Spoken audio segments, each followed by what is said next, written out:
Bom dia a todas e a todos. Estamos dando início, então, ao nosso segundo dia das atividades do segundo seminário de formação docente da UFSPA. Hoje temos a presença da professora Tânia Araújo Jorge. Chamamos para coordenar a atividade com a professora Tânia, que fará a palestra conosco hoje pela manhã, a professora Cleidilene Ramos Magalhães, que é a nossa coordenadora de assuntos, nossa coordenadora de aprendizagem e desenvolvimento docente, tá? E contamos com vocês nessa manhã, agradecendo já a presença antecipada, pedindo que lembrem de registrar, né, a sua presença aí no chat. Então, bom trabalho, professora Cleidilene, e seja muito bem-vinda, professora Tânia. Muito obrigada por estares conosco. Muito bom dia a todos e todas. Bom dia, professora Tânia. Queria agradecer, né, a tua participação aqui conosco no seminário. É uma grande alegria poder, né, contar com a tua presença, enfim, a gente poder dialogar sobre esse tema, né, central nessa manhã de hoje, que é a questão da construção da identidade docente, né, e ninguém melhor, né, do que a professora Tânia, que tem aí uma trajetória belíssima, né, para poder compartilhar conosco como que se deu essa construção, né, da identidade docente, no caso dela, enfim, vou fazer uma apresentação mais formal aqui da professora Tânia, né, e aí vocês já vão ter uma ideia, né, da caminhada da professora, e da proximidade, enfim, que ela tem conosco, né, como área, enfim, e como vários dos nossos docentes também. A professora Tânia Araújo Jorge é formada em Medicina pela Universidade Federal do Rio de Janeiro, é pesquisadora titular em Saúde Pública da Fundação Oswaldo Cruz, tem mestrado e doutorado em Ciências Biofísica pela Universidade Federal do Rio de Janeiro também, pós-doutorado na Bélgica e na França. Ela atua nas áreas de inovação em doenças negligenciadas, farmacologia aplicada e ensino de ciências, com foco em criatividade e no conceito interdisciplinar de ciência-arte. Ela foi diretora do Instituto Oswaldo Cruz de 2005 a 2013, eleita e reeleita a primeira mulher em 105 anos, né, com diversas iniciativas inovadoras em gestão participativa, e ela recém voltou a este cargo em 2021. A professora Tânia, ela foi coordenadora diária da pós-graduação em ensino da CAPES, membro titular do Conselho Técnico-Científico de Ensino Superior de 2013 a 2018. Na Fiocruz, ela é líder do Laboratório de Inovações em Terapias, Ensino e Bioprodutos do IOC e coordena o programa de pós-graduação em ensino em Biociências e Saúde. Ela atua como consultora parecerista da Organização Mundial de Saúde, TDR, do Ministério da Saúde, de agências estrangeiras, do CNPq, da CAPES e de fundações de apoio à pesquisa em diversos estados brasileiros. Ainda a professora é membro de corpo editorial de periódicos científicos no Brasil e no exterior e parecerista regular de revistas nacionais e internacionais. Ela recebeu homenagens e prêmios, com destaque para o Prêmio Baldaci de 2013, de pesquisa em doença de Chagas. A professora Tânia atua no desenvolvimento de materiais educativos e tecnologias sociais, articulando ciência, arte, saúde e alegria. Então, temos, né, a alegria de poder dialogar nesta manhã com a professora Tânia. Vou passar de imediato a palavra da professora Tânia. A dinâmica nesta manhã será, então, de uma fala, né, inicial da professora, e a gente receberá perguntas aqui, né, pelo bate-papo, que serão, enfim, respondidas depois dessa fala inicial da professora. Muito obrigada, professora Tânia, e que tenhamos uma ótima manhã. Obrigada. Muito obrigada, Cleide, muito obrigada, Márcia, pelo convite, é uma honra para mim. Não são muitas as universidades federais ou estaduais que são focadas em ciências da saúde, né? Aqui no Rio mesmo nós não temos nenhuma focada exclusiva em Ciências da Saúde, e a Fiocruz não é uma universidade, ela não tem graduação. Então, é muito interessante para mim quando tem essa oportunidade de dialogar e de conversar e de conhecer melhor as dinâmicas das universidades que são focadas em ciências da saúde, porque são exemplos para todos nós, né? Então, vocês também são exemplos para todos nós. Obrigada pelo convite. E olha, eu vou dizer que não foi muito simples pensar nessa fala, não, porque eu nunca tinha escrito ou pensado sobre a minha identidade docente. Então, vocês me colocaram numa saia justa de ter que refletir bastante sobre isso, né? Eu falo aqui, nesse momento, como pesquisadora, tá? Apesar de estar diretora do Instituto no momento, né, de ser, como a Cleidilene falou, eu estou numa fase de transição, tanto da chefia do meu laboratório, quanto da coordenação do meu programa, porque justamente acabei, em 2 semanas, essa é a 2ª semana que eu assumi como diretora, para um 3º mandato, né, é a minha contribuição nesse momento de resistência que a gente precisa ter, e então eu ainda estou com a pele dupla, né? Com a pele de pesquisadora e de coordenadora de programa, mas também já estou assumindo já um pouco da pele de diretora do Instituto Oswaldo Cruz, ao qual vocês todos estão sempre bem-vindos, serão sempre bem-vindos para qualquer tipo de parceria. Eu vou então tentar mexer aqui nos meus slides, eles estavam um pouquinho animados, mas vamos fazer em PDF que fica mais tranquilo. Eu não tenho começado nenhuma fala sem uma profunda reverência, sem uma profunda reflexão sobre o momento que a gente está passando, né? De muita dor e de muito impacto nessa pandemia de Covid-19 no Brasil, né? Eu tenho, então, feito minha homenagem aos profissionais de saúde e a todos os familiares que perderam pessoas, amigos, parentes, colegas, entes queridos, né? Então, eu quero deixar aqui isso bem registrado logo no início. Nós que estamos na linha de frente, todos nós que estamos na linha de frente, seja diretamente no SUS, seja na retaguarda das instituições de saúde, sabemos o peso que tem sido conduzir uma coerência e uma segurança nesse processo tão incerto, né, de viver a pandemia, no Brasil especialmente, né?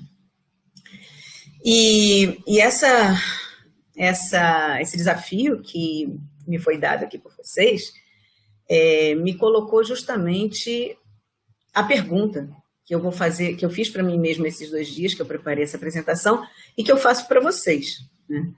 Assim, como foi dito, eu sou médica de formação, sou cientista de profissão e sou educadora por missão. Essa é eu identifico na minha identidade exatamente essa missão de educação, né? Sou mãe de 3 filhos, os 3 são professores, então são educadores, e 2 deles são profissionais de saúde, de modo que essa coisa está muito interligada na minha vida. E a pergunta que eu me fiz foi essa: o que foi decisivo na minha formação docente? E eu faço para vocês, ao longo dessa apresentação, que vocês reflitam. Eu acho que nós temos muitos docentes aqui no nosso plenário, né? O que foi decisivo na sua formação docente? Espero que a gente consiga fazer algum tipo de analogia e de alguma reflexão a partir dessa minha reflexão, né? Porque identidade do docente em saúde é um tipo de metamorfose, né? A gente entra para ser um profissional de saúde e pode sair um docente em saúde, né? E o que é ser o docente em saúde? Que metamorfose é essa? Que pele é essa que a gente vai colocar? Se eu tivesse só 5 slides para falar, se eu tivesse só 5 minutos para fazer, foi como eu comecei a montar essa apresentação, eu apontaria esses 10 pontos que assim, consolidam essa trajetória e essa identidade, né? Primeiro, o meu amor pelos professores de educação básica, pelos meus professores de educação básica e pelos professores da minha família, né? Eu tenho uma família cheia de professoras, minha avó, minha mãe, minhas tias, etc. Depois, a identificação da minha vocação para a medicina, ou a biomedicina, ou a biologia, ou as ciências da vida, de modo geral, sem desprezar outras vocações que eu apresentava, né? Terceiro, uma oportunidade que eu tive de mergulhar num laboratório de pesquisa desde o primeiro ano da faculdade. Isso foi muito decisivo na minha vida, né? Quarto, eu ter aprendido com vários colegas da iniciação científica como era ensinar. Então, nós fazíamos cursos de férias desde o início. Quinto, ter professores inspiradores na graduação e na pós-graduação foi muito importante na formação da minha identidade docente, né? E talvez esse item 5 tenha me levado a colocar o tema geral, né? Ter professores como inspiração inspiram uma identidade docente, né? E sexto, eu ter feito um percurso formativo que mesclou muitos tipos de ciências, né? Biologia, filosofia, matemática, estatística, enfim, muitas formações variadas nesse processo. E eu ser de uma geração, como muitos possivelmente aqui, que foi a geração que construiu o SUS, né? A geração que construiu a redemocratização do Brasil e que está hoje chocada com o que a gente vem vivendo no país e resistindo, né? Eu ter me exposto a muitos tipos de alunos do ensino médio, alunos de graduação, alunos de pós-graduação, população, pacientes, crianças, enfim. Eu ter descoberto vários tipos de pedagogias, né? Especialmente a pedagogia freiriana, né? A pedagogia da autonomia, a pedagogia dos projetos, as metodologias ativas, a pedagogia transdisciplinar. E, finalmente, eu consegui desenvolver a educação com ciência e arte. Então, se eu tivesse só 5 minutos de apresentação, eu terminaria aqui. E o que eu resolvi foi discorrer um pouquinho sobre cada um desses itens e um pouco mais detalhadamente sobre esses 4 finais, tá? Então, assim, iniciando, qual de vocês lembra o nome da sua professora do primeiro ano primário, né? Do primeiro ano dos anos iniciais da educação básica, como a gente fala, né? Atualmente. No meu tempo era o primeiro ano primário. Quem de vocês se lembra do nome da professora que alfabetizou vocês? Quem de vocês se lembra do nome das professoras do seu início de processo formativo? Aquelas que instigaram curiosidade, né?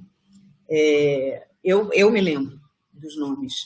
E não me lembro de muitos outros nomes, mas me lembro dos nomes das iniciais. E eu guardo um carinho muito forte por muitos professores da minha formação básica e um carinho muito forte por muitos professores da minha formação ao longo do projeto todo, do processo todo. E na minha família, em especial, eu trouxe essa imagem porque agora eu venho refletindo sobre ela, né? Quando minha filha se formou e nós pegamos a foto da formatura da minha mãe foi médica, eu sou médica, minha filha é médica, são 3 gerações de médica, e minha mãe foi a primeira na família dela, é uma família de imigrantes, que conseguiu se formar no Brasil, né, no Rio de Janeiro, depois da imigração. Uma família de italianos imigrantes lá em São Paulo. Então, essa imagem me remeteu a outros ancestrais, né? O tempo todo eu fui formada, eu acompanhei a vida de minha avó, que era professora, de minha tia, que era professora, e minha mãe, antes de ser médica, ela foi professora. E minha filha, antes de ser médica, foi professora, se formou professora, né, com licenciatura. Então, eu não tenho licenciatura, eu me formei educadora depois, ao longo do meu processo de formação médica. Isso foi uma coisa muito interessante, porque, na realidade, a gente mescla da família essa relação educação profissional de saúde, que tem a ver com a identidade do profissional de saúde, né? Também, né, com o segundo item, eu coloquei a questão da vocação. Como é que você descobre uma vocação quando você é jovem, né? A minha vocação para a ciência, para ser cientista, foi descoberta aos meus 14 anos. Eu tive a oportunidade de visitar um museu de ciências, no qual a gente saía de uma sala de química, né, que reproduzia os laboratórios dos alquimistas, que está aí nessa imagem à esquerda, e entrava numa sala de música. E eu estudei música a minha vida toda, eu toco piano.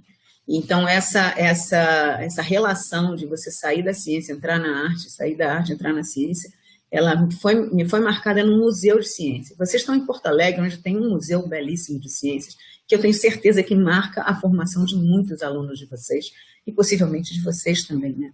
Não os que hoje são docentes, porque não tinham isso na infância ou na juventude, Mas essa ideia de que você pode articular e pode passear nesses dois campos da ciência e da arte, ela foi descoberta nesse momento, ainda na minha juventude. E depois, no meu percurso de graduação, e isso é uma coisa que eu encontrei fazendo essa viagem, né, o meu histórico da graduação, eu me descobri quando eu fui fazer medicina, foi muito difícil, porque na época da escolha do vestibular, eu gostava de biologia, eu gostava de história, eu gostava de literatura, e eu tocava piano, eu queria fazer música. E eu parei isso tudo para fazer medicina. E medicina, todo mundo sabe, exige tempo, dedicação, tempo integral, a gente tinha aulas o dia todo. E eu só consegui recolocar um pouquinho da música na minha vida no segundo ano da faculdade, quando eu consegui inserir harmonia e piano dentro da minha matriz de horas de estudo, porque aquilo me fazia muita falta, né? Então, mas eu tinha clareza da vocação e ela se confirmou ao longo do processo. Agora, não abrir mão de outras possibilidades também foi muito importante nesse processo. Como é que foi o de vocês? Alguém aqui também teve alguma coisa parecida, né? Teve essas vacilações em relação às escolhas? Os meus filhos todos tiveram essas dificuldades. Aliás, não, os 3 filhos, uma teve muita dificuldade, os outros 2 já estavam bem definidos logo no início e são felizes hoje com o que fazem. Nesse processo, ter tido a oportunidade de fazer iniciação científica desde o primeiro ano da faculdade, os 6 anos na medicina eu fiz iniciação científica, eu fiz formação intensiva em ciência, em metodologia científica, foi muito importante, né? E eu passei por vários modelos, ainda que eu estivesse numa faculdade de medicina, justamente por estar numa universidade e ter acesso a um instituto de pesquisa muito diversificado. Eu trabalhei com planta, trabalhei com peixe elétrico, trabalhei com modelos de secreção proteica, até chegar no modelo que depois eu adotei para a minha carreira profissional, que é o modelo de estudos de interações parasita-hospedeiro, no qual eu me formei. Então, eu recortei ali um pedaço do meu currículo Lattes que mostra que meus 3 primeiros artigos foram publicados enquanto eu ainda estava na iniciação científica durante a graduação. E eu costumo dizer, então, para todos que na iniciação científica se espera publicações, se espera o exercício pleno da atividade científica, né? Então, esse foi o meu primeiro trabalho da iniciação científica, ainda com o modelo do peixe elétrico no Instituto de Biofísica, né? E esse foi um trabalho que eu publiquei muitos anos depois, 2004, 20 anos depois, em que eu usei uma imagem, e essa imagem de microscopia eletrônica, onde eu fiz o meu primeiro estágio de graduação, ela foi feita durante os primeiros 6 meses da minha iniciação científica. Ela só serviu, na época, para um relatório ao CNPq, mas depois ela serviu para outras coisas, né? Como, por exemplo, para ser um modelo de célula gigante dentro do Museu da Vida, no qual as pessoas entravam. Então, e para conhecer a biologia celular. Eu me especializei, minha primeira formação específica foi em biologia celular, né? Então, isso chegou a ser publicado, né, em 2004 e foi talvez o meu primeiro artigo internacional em ensino.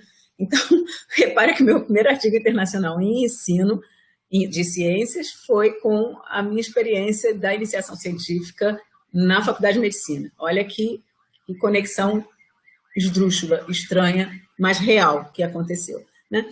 E eu, ao olhar de novo esse artigo, eu fiquei contente que a gente agradeceu ao meu primeiro orientador, que foi o professor Raul Machado, né? Foi um cientista brilhante que estudou com o prêmio Nobel, Kate Porter, aquele que trabalhou com o sistema de Golgi, né? E nesse artigo eu também coloquei uma citação do Bruce Alberts, que todos nós usamos, né, no velho livro The Cell, né? Education has to be an integral part of science. A educação tem que ser uma parte integrante da ciência. Isso ele tem nos seus escritos e no próprio livro The Cell, que serve de base para muitos dos nossos estudos, né, quando a gente entra na faculdade. E estava presente, então, nessa publicação em 2004. Já vai fazer 20 anos essa publicação daqui a pouco, né? Ainda na graduação, uma forte influência que eu tive, que eu acho que continua influenciando os nossos alunos aqui no Instituto, porque nós fazemos cursos de férias no Instituto, foi exatamente a construção de cursos de férias. Nesse caso, são cursos organizados por alunos. Aqui na Fiocruz, a gente organiza os cursos pelos nossos alunos de pós-graduação. Lá na UFRJ, organizávamos os cursos por alunos de graduação. Os estudantes de iniciação científica organizavam cursos para outros estudantes de graduação e ofereciam esses cursos durante as férias. E, na realidade, você tinha 2 grandes momentos. O primeiro era a elaboração do curso e o desenvolvimento do curso. Era um curso que a gente chamava de redescoberta. Era redescoberta de algum fenômeno, né? Redescoberta da circulação sanguínea, redescoberta da transmissão neuromuscular, redescoberta do conceito de gene. Então, foram vários cursos que foram montados ao longo do período, mas o mais legal é que a gente exercitava, a partir de uma questão que era voluntária e do nosso interesse, a nossa docência.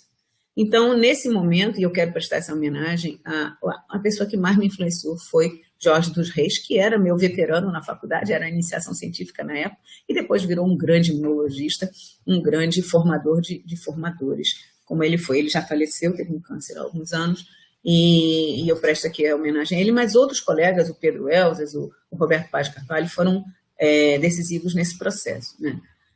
Então, nós termos esse prazer de colocar nas nossas férias uma atividade de pesquisa e de ensino voluntária, ninguém nos pedia isso, ninguém nos demandava isso, isso não contava crédito nem ponto para ninguém, mas era uma fonte de prazer tão grande que, em vez de ir à praia, aqui no Rio, eu ia para a cidade universitária, lá no Fundão, fazer o curso de férias. E o primeiro eu fiz como aluna, e o segundo eu já fiz como docente. Então, no meu segundo curso de férias, eu já fui a professora, digamos, dos alunos de graduação, né?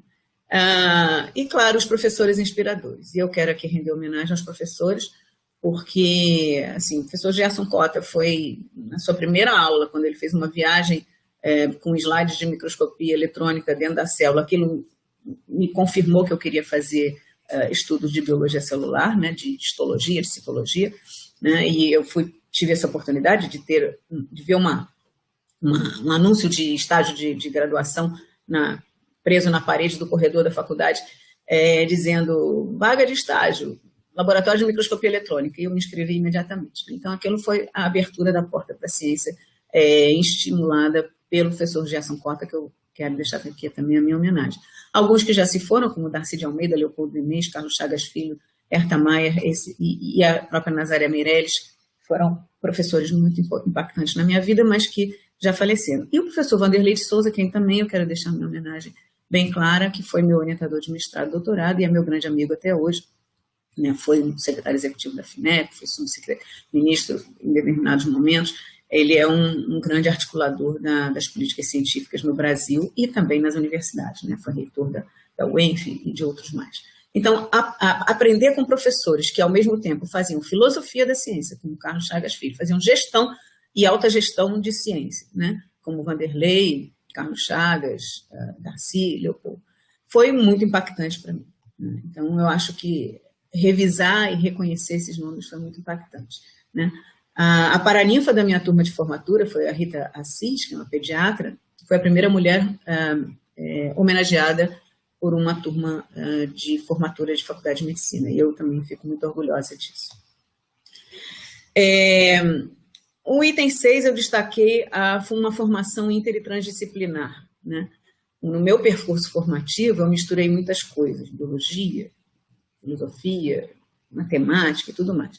E eu vim aprendendo, né, ao longo da minha carreira, que a gente nunca deixa, por ser inter ou transdisciplinar, ou por atuar em temas e pesquisar e ensinar temas inter e transdisciplinares, a gente não deixa de ser disciplinar. A gente não deixa de fazer parasitologia ou imunologia, porque a gente está conseguindo juntar isso tudo em imunoparasitologia, em imunobiofísica, tem laboratórios de imunobiofísica lá no Instituto. Então, ao entrar no Instituto interdisciplinar, como era a biofísica, eu já estava exposta a esse ambiente interdisciplinar, né? E esse ambiente interdisciplinar me ensinou a ver a ter essas 3 visões, né? De que você pode reunir pessoas de diversas disciplinas, cada uma na sua especialidade, trabalhando o mesmo tema, é a atividade multidisciplinar.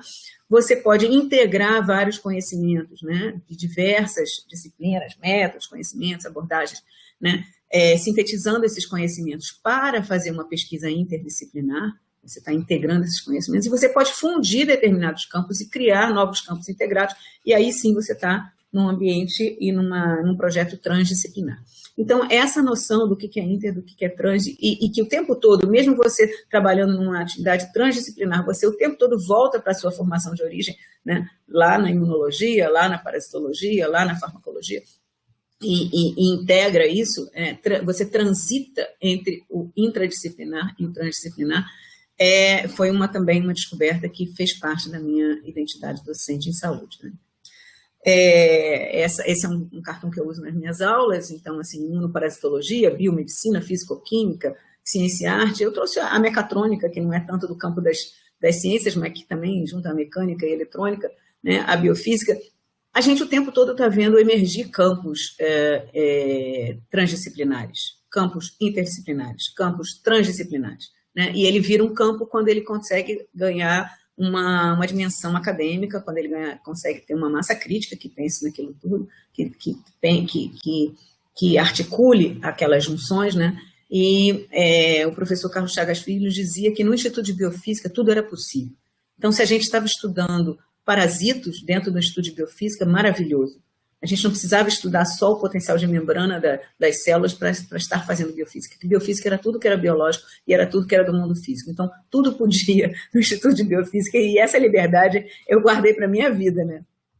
Bom, a partir desse item 7, eu vou falar um pouquinho mais de tempo em cada item, porque eu acho que tem a ver diretamente com a discussão que nós estamos tendo aqui sobre formação docente, né, sobre identidade docente.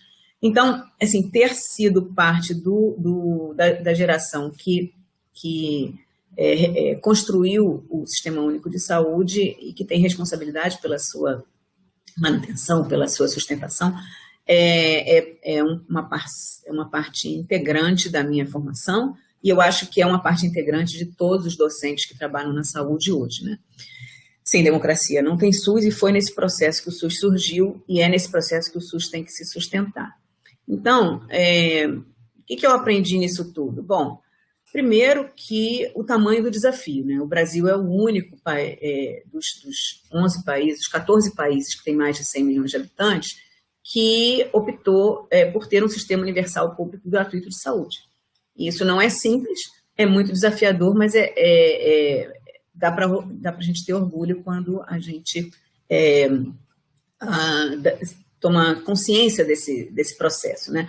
E os próximos slides eu quero agradecer a minha colega Eliana Cirino, que numa discussão sobre ensino em saúde apresentou esses slides, e eu aqui estou adaptando muitos desses slides dela, né? Obrigada, Eliane. Então, a dimensão no Brasil, né? Segundo, o foco na atenção básica, né? A atenção básica é o eixo fundamental para a gente mudar o nosso sistema, o nosso modelo assistencial, o nosso modelo de formação profissional, porque ela nos traz uma série de referências, né? A integralidade do cuidado, a humanização da assistência, a educação e saúde de modo dialógico, né? Problematiza, né? A gente tem que problematizar a realidade que a gente atua e que a gente vive, né? Ela traz o conceito da clínica ampliada, né? Dos momentos e das residências multiprofissionais e das atividades multiprofissionais, né?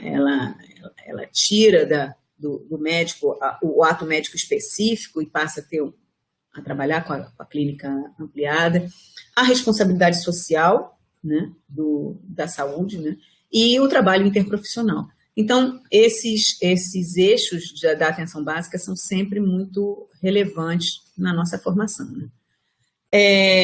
Ainda da Eliana, ela perguntava que processo de formação contribui para superar o abismo entre a formação na saúde ultra especializada e fragmentada e a possibilidade da integralidade do cuidado humano, né? Num movimento que valorize a voz dos sujeitos sobre a sua singularidade e sobre o que significa ter saúde ou adoecer, né? Então, é dentro dessa pergunta que a gente vai desenvolver processos do cuidado e da formação. E, nesse sentido, a gente vai ter que mudar uma série de paradigmas, né? Porque o paradigma de assistência às doenças, no qual eu fui formada, e muitos de nós da minha geração fomos formados, ele vai tendo que ser mudado para o paradigma do cuidado humano. E a minha filha já foi formada nesse novo paradigma do cuidado humano. Vocês devem estar fazendo a formação na Federal de Ciências da Saúde de Porto Alegre, justamente com esse paradigma do cuidado, né? Então, como é que a gente cuida hoje? Como é que a gente vai ensinar a cuidar? Então, a formação docente ela vai ter que se debruçar sobre essas perguntas, né? E do ponto de vista da perspectiva educacional, a gente já tem essa visão, né, já há algum tempo, de que é importante que a educação seja centrada nos estudantes, né, nos discentes, ou educandos, né, como chama o Paulo Freire, que a prática em saúde seja centrada naquela pessoa que está sendo cuidada, ela não é um objeto que você vai expor e que você vai apresentar aos seus alunos, mas ela é o centro da atenção do cuidado em si, e isso também tem que ser trabalhado, né? Que a gente aprenda com base em casos, né, e problemas reais. Então, solução de casos e problemas são um veio condutor para que passou a nortear, né, os currículos de saúde, os currículos médicos em especial, que a gente articule o conhecimento básico com o conhecimento aplicado. Então, a formação que eu tive de 2 anos de ciclo básico e 4 anos de ciclo profissional, hoje ela já está subvertida, não é mais assim, não deve ser assim, você deve estar com a questão aplicada desde o início da formação. As primeiras experiências práticas desde o início da formação, como eu acabei de falar, uma prática bem reflexiva, né? Então, assim, praticou, analisou, praticou, refletiu. Eu acho que a gente não pode ficar repetindo uma prática atrás da outra sem reflexão sobre ela, né? E sem reflexão sobre como a gente vai fazer a próxima ou a primeira, né? A prática tem que ser reflexiva antes e depois da sua execução, né, do ponto de vista de atividades práticas. Os colegas estavam dizendo, não, os alunos estão querendo voltar às aulas práticas. Calma, gente, né? Estamos em pandemia. Mais do que nunca, qualquer aula prática, qualquer atividade prática tem que ser refletida antes e depois, porque as consequências são maiores ainda. A competência situacional para cada uma das atividades, né? Assim, quem é que tem aquela competência para lidar com aquela situação? E a integração dos serviços do ensino e da pesquisa. Eu destaco isso porque cada vez mais a gente não trabalha a formação acadêmica em saúde, seja em ensino ou em pesquisa em saúde, sem conversar, sem dialogar com o serviço, com lá os profissionais da atenção básica, com os profissionais da atenção secundária e terciária, no caso das especializações, né? E uma orientação comunitária, pensando que não existe só a saúde individual, mas que, do ponto de vista da saúde, é muito importante que a gente atue a nível comunitário, né? Então, essas perspectivas educacionais, elas vêm sendo trabalhadas já há muito tempo, não é à toa que estavam no slide da Eliana, né? E existem diretrizes, existem reflexões sobre isso, né? Eu quero trazer aqui esse documento da Comissão de Educação em Saúde de 2010, portanto já tem 11 anos, né, esse documento,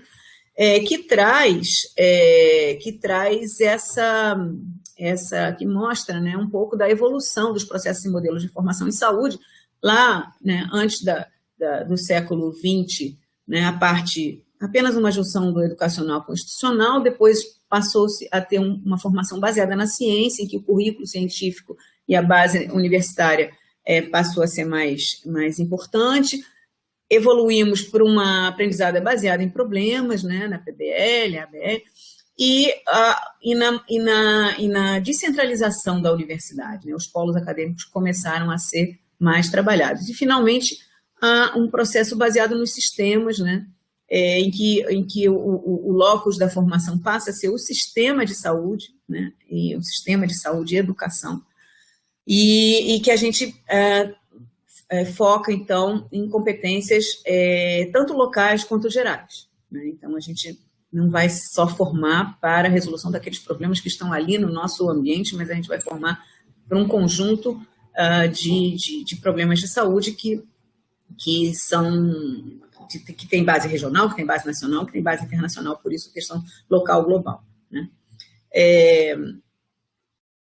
E aí, enfim, eu fui buscar alguns artigos muito recentes sobre educação em saúde em tempos de pandemia, que é o que estamos vivendo, e a literatura já está bastante recheada de reflexões sobre isso, sobre os desafios da educação em saúde nesses tempos, né? Eu não vou entrar em detalhes com vocês, porque vocês estão exatamente discutindo isso, e acho que isso é uma questão de discussão local, que a gente tem que adaptar os nossos processos de ensino em saúde aos desafios que são locais, né?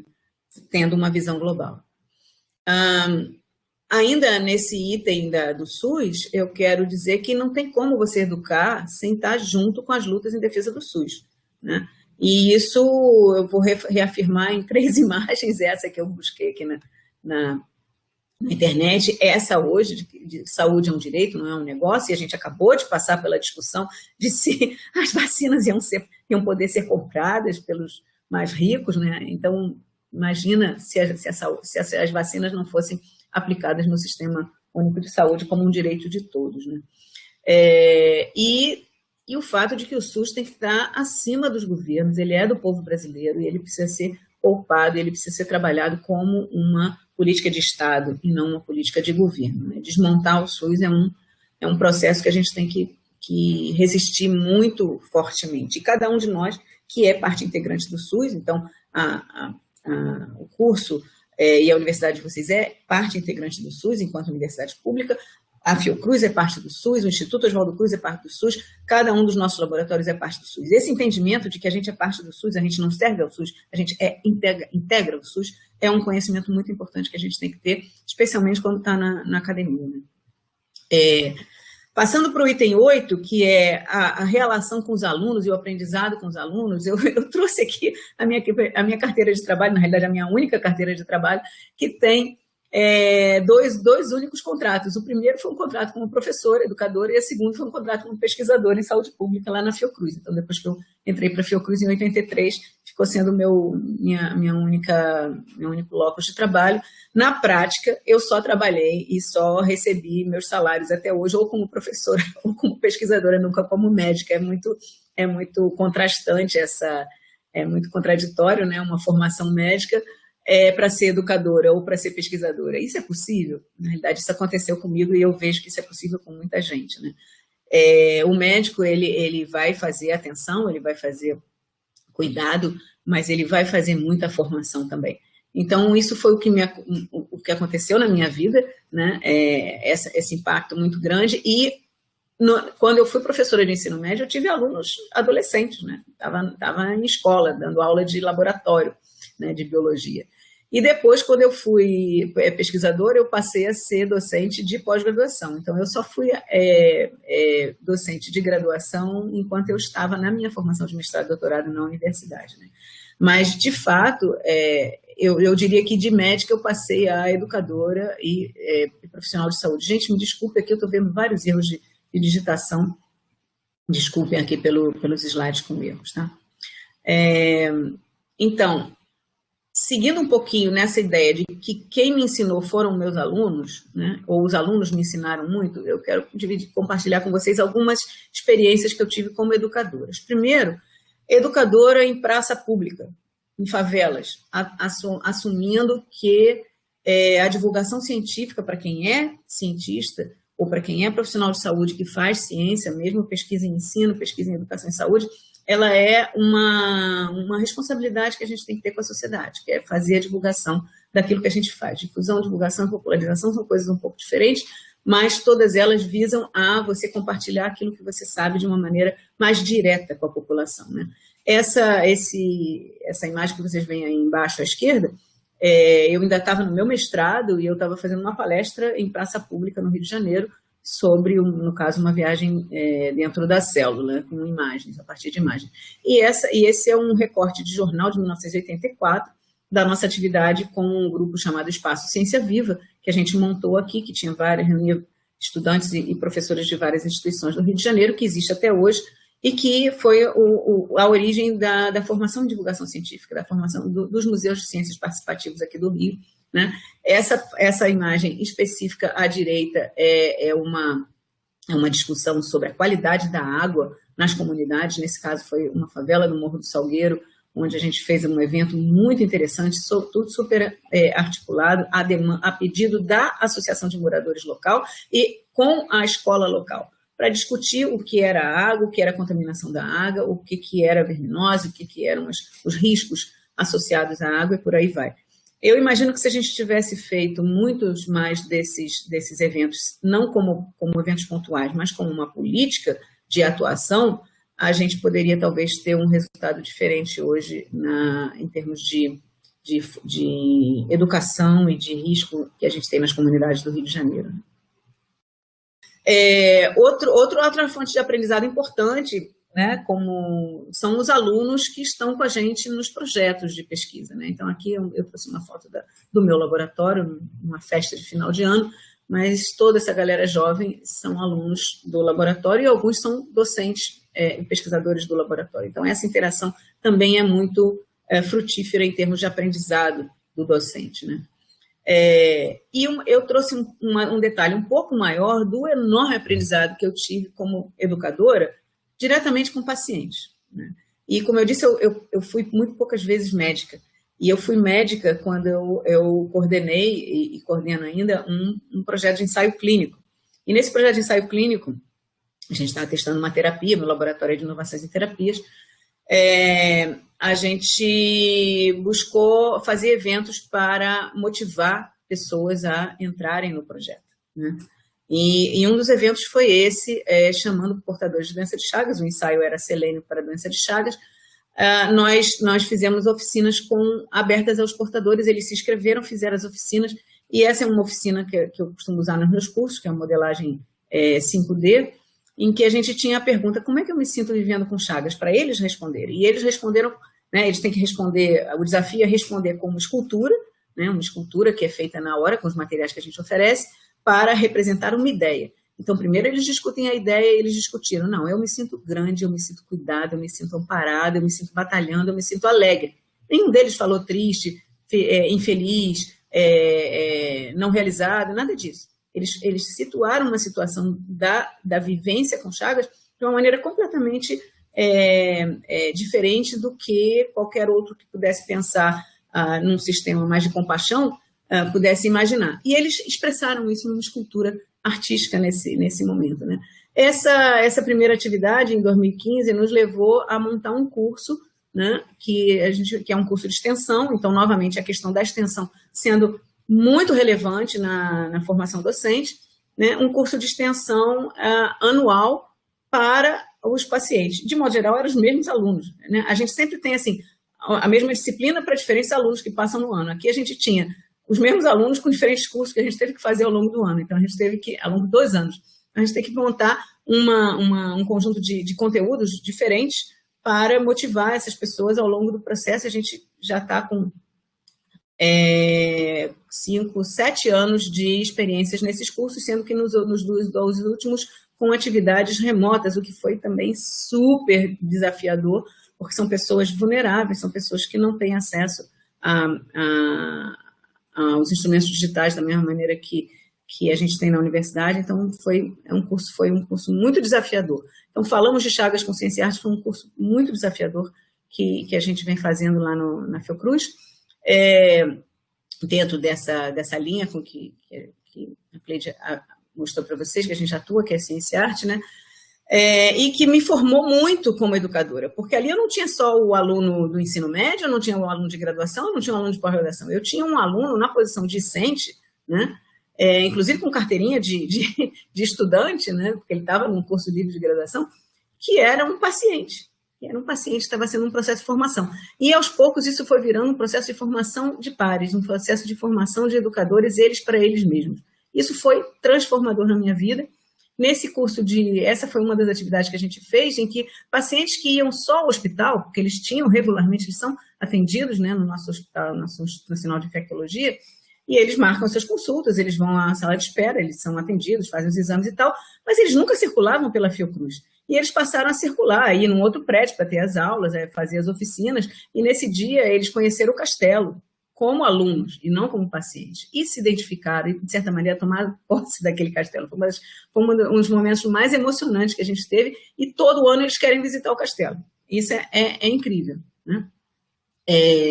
Esse foi o evento do final do ano, né, onde eles receberam os certificados, a maioria deles, o primeiro certificado da vida, né? Alguns têm, inclusive, dificuldade entendem a leitura, mas têm dificuldade de escrita, né? Então, a gente teve que é exatamente a população que cada um de nós atende nos ambulatórios do Brasil, né? Na realidade, você tem menos de 25% de pessoas no Brasil que têm o ensino médio, todos os outros ou tem só a educação básica ou não tem nem o fundamental. Então, essa experiência de estar numa instituição acadêmica, de fazer um curso, de ser certificado, foi para eles também transformador. E para nós também, porque a gente teve que ir criando esses instrumentos a cada momento, né? E um objetivo muito importante foi atingido com esse curso, que foi a organização dos pacientes criando a sua associação. Então, a Associação Rio Chagas foi criada numa assembleia marcada para isso. Nós discutimos as experiências anteriores, nós discutimos as propostas do Guia de Médicos Sem Fronteiras, de empoderamento de pacientes, e nesse dia, então, de 8 de abril de 2016, foi criada a Associação Rio Chagas, que é outra parceira hoje, porque ela tem um CNPJ, ela é uma organização da sociedade civil, e ela é uma organização da sociedade civil na qual atuam e fazem parte os nossos alunos do curso, seus familiares, neto, filho, enfim, os que querem participar, né? Então, isso também foi muito, muito transformador na minha vida. E a comparação das duas imagens, né? A imagem do Carlos Chagas com os pacientes de Chagas da época, né? Recebendo a comissão designada pela Academia Nacional de Medicina para avaliar os estudos sobre doença de Chagas. Vocês lembram que ele foi indicado para o Prêmio Nobel e foi retirada a indicação pelo questionamento que a Academia Nacional de Medicina e que a academia em geral fez sobre os estudos dele. Ele teve que se defender em relação a esses estudos. E aqui estão os pacientes com os quais ele se apresentou à academia. Vocês reparem que a postura dos pacientes é completamente diferente dessa postura de 2016, quando eles criaram a sua própria associação. É a mesma instituição, né? Assim, 90 anos depois, e com uma visão de que o centro do cuidado é o paciente, né? O paciente, a pessoa que está ali, que está procurando se fortalecer na sua saúde, é o centro da nossa atividade educacional e da nossa atividade profissional. Então, essa experiência foi também muito transformadora, e aqui estão eles num outro ano do curso, né, com outros docentes. Então, aqui está a Luciana Garzoni, aqui está a Joseli Lanes, que são docentes que participam, a cada evento a gente tem docentes diferentes, né, e os alunos de graduação, de pós-graduação, mestrado, doutorado, que também participam desse processo e que também têm essa interação como processo formativo, porque eles passam a ter uma experiência que eu não tive no meu processo formativo, né? Eu fui ter, né, 40 anos depois.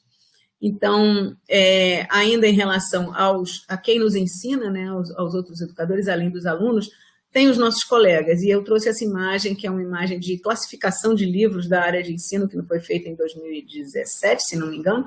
Aqui cada um foi indicado por um programa diferente da área de ensino, de várias partes do Brasil, tem São Paulo, tem Sul, tem Nordeste, numa atividade cooperativa. Então, trabalhar com cooperação, trabalhar com colaboração, minimizar a competição e trabalhar com a cooperação foi um dos aprendizados que eu também tive muito forte e que é muito conflitante e conflituoso com a visão competitiva que a gente geralmente imprime na formação científica e na formação do profissional de saúde, né?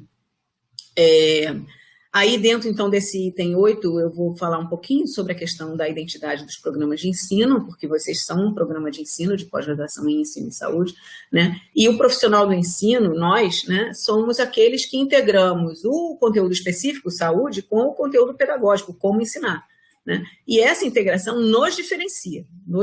Isso como é que se diz? Um esquema que nós publicamos num trabalho de 2004, quando a gente estava construindo a nossa pós-graduação aqui na Fiocruz, em Ensino em Biociências e Saúde, E justamente esse elo aqui é o elo que tem que ser fortalecido, né? Porque é o elo mais frágil nesse momento. Quem é que faz essa integração entre o conhecimento científico, o conhecimento escolar e o conhecimento popular e a correspondência desses conhecimentos? Integrar esses conhecimentos é a nossa missão dentro dos programas de ensino, né? E aí você tem, na construção do ensino em saúde, você já assim, só as preposições já mudam o sentido, né? Ensino em saúde, ensino da saúde, ensino e saúde, ensino na saúde, ensino de saúde, ensino para a saúde, vão mudando os enfoques das nossas disciplinas, dos nossos cursos, né? Então, é uma área, educação e ensino em saúde é uma área emergente, né? Que a gente sabe, hoje dentro da CAPES são 25 programas de pós-graduação dentro da própria área de ensino, que é já uma massa crítica bastante grande, mas que está para além da área de ensino. Também tem na área de saúde coletiva, também tem na área de medicina, também tem na área de enfermagem, atividades de ensino em saúde. De modo que é uma perspectiva completamente inter e multidisciplinar, né? E essas reflexões já estão apontadas já desde 2008 sobre a questão da formação e desenvolvimento dos profissionais de saúde. Elas são contínuas, a gente tem que estar sempre fazendo essas reflexões, né? Então, aqui algumas definições: o ensino em saúde qualquer atividade relacionada com a aprendizagem desenhada para alcançar a saúde, né? A educação permanente em saúde é aquela prática de ensino e aprendizagem e de política de educação na saúde que tem em vista o trabalho, né, dos profissionais de saúde. Então, a educação permanente dos profissionais de saúde, né? A educação popular em saúde é aquela vertente que se volta para o cidadão, para a cidadania, né? Tanto com os profissionais. Então, o que a gente fez, por exemplo, no nosso curso com os pacientes foi educação popular em saúde, né? Os nossos educandos eram os cidadãos, né, as pessoas. A promoção da saúde, que é proporcionar aos povos os meios necessários para melhorar a sua saúde e exercer um maior controle sobre essa saúde, né, inclui a educação popular em saúde, inclui as políticas de saúde, né? Ela está dentro desse campo da educação, né? Ela faz parte desse campo da educação em saúde. Então, cada vez mais é indissociável educação em saúde e promoção da saúde. Geralmente tende a ser uma linha de pesquisa, tende a ser um projeto, né? Uma área de concentração dos programas. A comunicação em saúde, que é a estratégia de compartilhar esses conhecimentos e práticas, né? Dentro de uma comunicação que não seja unidirecional, mas que seja bidirecional, que a gente faça diálogo, né? Que a gente consiga promover diálogo e não campanhas verticais, por exemplo, né? As campanhas têm muito pouco impacto, a gente sabe disso, nas mudanças de comportamento, nas mudanças de atividades, né? Além de que você tem campanhas, às vezes, contrárias, como são as campanhas de fake news que a gente tem nesse momento, como as campanhas anti-vacina que a gente fez nesse momento. Então, a comunicação em saúde ela é extremamente estratégica e ela é uma estratégia para a gente compartilhar conhecimentos ou para combater fake news, né? E tem também esse conceito de alfabetização científica, que são práticas que a gente, né, práticas de ensino, práticas educativas, que cultivem habilidades e técnicas de raciocínio científico, né, observação, percepção, etc., para aumentar a participação pública das pessoas em processos de tomada de decisão que impliquem na aplicação de novos conhecimentos. E aí a gente tem todo o campo da ética, que vocês talvez estejam mais familiarizados do que eu, né? E as mudanças de legislação e tudo mais, onde você tem que alfabetizar os legisladores, onde você tem que alfabetizar os interessados, né, os cidadãos naquele tema, né? Isso se pega na educação ambiental, na educação em saúde, tudo tem a sua aplicação na alfabetização científica. Eu trouxe só uns exemplos, né, de que vocês podem ver que a pesquisa no ensino em saúde ela está cada vez mais forte. Eu poderia ter tido um gráfico aqui de número de artigos no PubMed, ou no Cielo, ou no Google Scholar. A gente vai ver sempre um crescimento muito grande do número de pesquisas no ensino em saúde, né? Por exemplo, transformação da educação médica, né? Como a gente faz um novo médico a partir das mudanças no método de ensino e aprendizagem, as questões do aprendizado baseado em grupos, baseado em equipes, né? Então, você tem o problem-based learning, você tem o team-based learning, né? Que é a equipe como sendo importante para você concretizar teorias e práticas, né? Acho que eu trouxe 2 outros exemplos já mais antigos né, uma nova escola médica para um novo sistema de saúde e educação, né, porque a gente precisou mudar esse currículo, né, e é um processo de aperfeiçoamento sempre. Algumas faculdades e algumas universidades conseguiram avançar na atualização dos seus currículos e outros não, outras já são mais resistentes, né? E a educação para uma próxima geração de cientistas da saúde na saúde global, né? Então, assim, essa escola que vai nos fornecer as tecnologias da saúde global. E aí tem toda a discussão de saúde global, que eu também não vou entrar, mas que é um desafio muito frequente, muito atual. Portanto, vai ter que estar nos nossos currículos, né? Saúde global e saúde única tem que estar hoje dominando nos nossos currículos. Então, vocês vejam que esse processo que está sendo construído com outros educadores e outros profissionais de saúde, ele o tempo todo vai formando a gente como educador, a nossa identidade de educação em saúde. E eu trouxe aqui um exemplo, né? Alegria é um item que a gente coloca no currículo, né? Não só a gente ri, mas a gente coloca no currículo. A gente eu desenvolvi através de um aluno de doutorado, que hoje é um professor lá na Universidade Federal do Recôncavo Baiano, o Marcos Matraca, essa conceituação, essas oficinas a partir desse conceito, a dialogia do riso, né, para promover saúde, esse exemplo, enfim, nos liberta para a gente usar, por exemplo, memes ou charges no ensino, né? Eu recebi isso ontem, não resisti a colocar nessa palestra de hoje, um encontro de professoras pós-vacina. Você teve reação? Sim, dor de cabeça, calafrio, fadiga, nada diferente do nosso dia a dia, né? Então, assim, só a gente poder rir do que está no nosso encontro, no nosso cotidiano, né? Já nos liberta, né? A alegria nos liberta. Não é à toa que Paulo Gustavo e a morte dele impactaram tanto o Brasil. Ele dizia: o riso é revolucionário, né? E o riso realmente tem que fazer parte da educação, a alegria tem que fazer parte da educação de uma maneira muito intensa. Uma última experiência que eu tive de formação da minha identidade docente, já no contexto da pandemia, foi um trabalho muito intenso que nós fizemos aqui com os nossos discentes e com os nossos docentes, e não só os nossos da Fiocruz, mas da rede toda de programas de ensino do Rio de Janeiro, montando um curso que eu nunca tinha montado antes, que era um curso à distância, né? Um curso MOOC, um curso massivo, online e aberto, né? E a gente fez isso pensando nas escolas, no planejamento escolar, para preparar as escolas para esse momento seguro. A gente está hoje fazendo isso nos laboratórios do Instituto, uma coisa muito semelhante, né?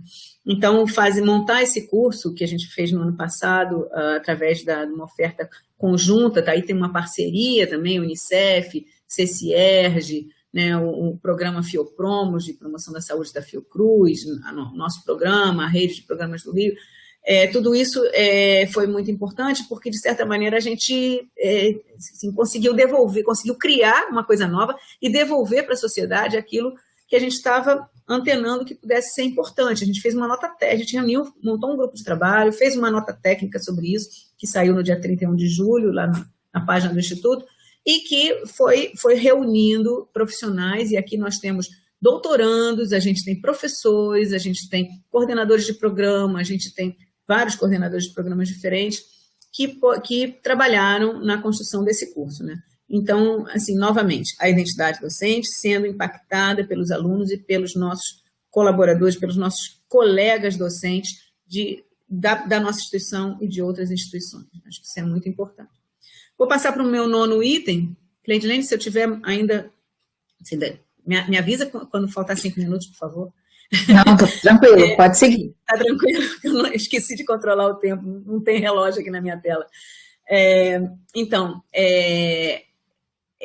o meu 9º item foi as metodologias e as propostas educacionais. E eu quero destacar aqui o impacto que teve, e não foi na Faculdade de Medicina que eu conheci isso, foi depois, né, foi justamente pelo aprendizado com educação que eu conheci a abordagem libertadora de Paulo Freire, né, e que assim, há alguns anos, acho que desde 2016, a gente já tem mantido interação direta não só com a obra de Paulo Freire, como com a família de Paulo Freire. Essa é a Anita Freire, que esteve conosco lá em 2019 e tinha estado antes em 2016, né? Por que eu vou falar de Paulo Freire? Porque isso está num artigo nosso de 2018, nós inserimos dentro desse artigo alguns preceitos de Paulo Freire que eu quero deixar aqui registrados, porque fazem parte dessa minha formação. Primeiro, não há docência sem discência. Então, não há o professor sem o seu aluno, né? Ensinar exige rigorosidade metódica, ensinar exige pesquisa, ensinar exige respeito aos saberes dos educandos, ensinar exige criticidade, ensinar exige estética, exige ética, né? Cuidados, né? Ensinar exige corporificação das palavras pelo exemplo, não adianta fazer um discurso sem fazer aquilo que você está dizendo que deve fazer. Ensinar exige risco, aceitação do novo e rejeição à discriminação. Ensinar exige reflexão crítica sobre a prática. Ensinar exige o reconhecimento e a assunção da identidade cultural. Essa é uma das partes da pedagogia da autonomia do Paulo Freire, com esses conteúdos, e eu, assim, bebo dessa fonte. O segundo item também da pedagogia da autonomia é ensinar não é transferir conhecimento. Né? Ensinar é aprender junto. Ensinar exige consciência do inacabado. Você não tem tudo para transferir, você não tem tudo, você não é o dono da verdade. Não. Ensinar exige o reconhecimento de ser condicionado. Existem condições para que você consiga fazer, para que você consiga ensinar, para que você consiga aprender. Ensinar exige respeito à autonomia do ser do educando. Né? Então, assim, não é só aquilo que a gente manda eles fazerem, o que a gente propõe para eles fazerem. Eles fazem propostas e a gente tem que respeitar essa autonomia. Né? Ensinar exige bom senso. É a coisa mais simples do mundo, né? Adorei essa frase. Ensinar exige humildade, tolerância e luta em defesa dos direitos dos educadores. Então, a gente toma um partido. A gente, ao virar educador, a gente passa a ser parte de uma categoria que luta em defesa dos seus direitos. Né? Ensinar exige apreensão da realidade. Ensinar exige alegria e esperança. E Paulo Freire falava de alegria também. Ensinar exige a convicção de que a mudança é possível. A mudança é possível. E que exige curiosidade, que é aquilo que está na base da ciência. Né? Além disso, na terceira parte da pedagogia da autonomia, ele fala que ensinar é uma especificidade humana. Né? Ensinar exige segurança, competência profissional, generosidade. Ensinar exige comprometimento com o processo de ensino-aprendizagem. Ensinar exige compreender que a educação é uma forma de intervenção no mundo. E quando a gente compreende isso, a gente fica tão leve, tão feliz, porque a gente está fazendo alguma coisa que contribui para a humanidade. Né? Ensinar exige liberdade para a autoridade e da autoridade. Né? Então, assim, você questiona a autoridade no ato de ensinar. Né? Ensinar exige tomada de consciência, tomada consciente de decisões, então o tempo todo a gente vai precisar tomar decisões. Ensinar exige saber escutar. Ensinar exige reconhecer que a educação é ideológica. Tá? Não existe educação sem um projeto por trás. Ensinar exige disponibilidade para o diálogo. Ensinar exige querer bem aos educandos, aos alunos. A gente tem que amar aqueles alunos. Né? E isso tudo está nesse artigo que a gente publicou em 2018 e que fala justamente sobre ciência e arte no Instituto Oswaldo Cruz. A gente reuniu aqui, são 16 coautores, dos quais 11 são ex-alunos. Então, aqui acho que a gente confirma essa ideia de que os alunos ensinam e os colegas também ensinam. Né? E talvez com isso eu tenha aprendido uma coisa, esse foi um presente que um aluno me deu no processo de campanha eleitoral agora recente, em que eu dizia que eu gostava de costurar parcerias, que era o que eu fazia de melhor, e ele me desenhou como uma costureira de uma colcha de retalhos, né? Um patchwork que tem que ser bonito. Né? E é um pouco isso que eu faço, eu acho que é uma habilidade que eu cultivei nesse processo de formação, de autoformação como educadora. Né? Então, com isso eu entro no último item, que é trabalhar com ciência e arte, justamente porque na Fundação Oswaldo Cruz, no Instituto Oswaldo Cruz em especial, né, para quem não sabe, a Fundação Oswaldo Cruz é a nossa instituição nacional, né, de âmbito nacional, que reúne 23 institutos no Brasil todo, e do qual o Instituto Oswaldo Cruz, né, do qual eu sou pesquisadora há 30 e poucos anos, e agora sou diretora, é a unidade, digamos, fundadora, né, que depois, em 70, foi reunida nessa grande associação de institutos. Quando o Oswaldo Cruz montou um castelo das 1001 Noites para fazer uma escola de medicina experimental, ele estava nos dando a carta branca para a gente fazer ciência com arte, porque ele fez ciência com arte e ciência na arte o tempo todo, né? Então, a gente tem essa liberdade lá.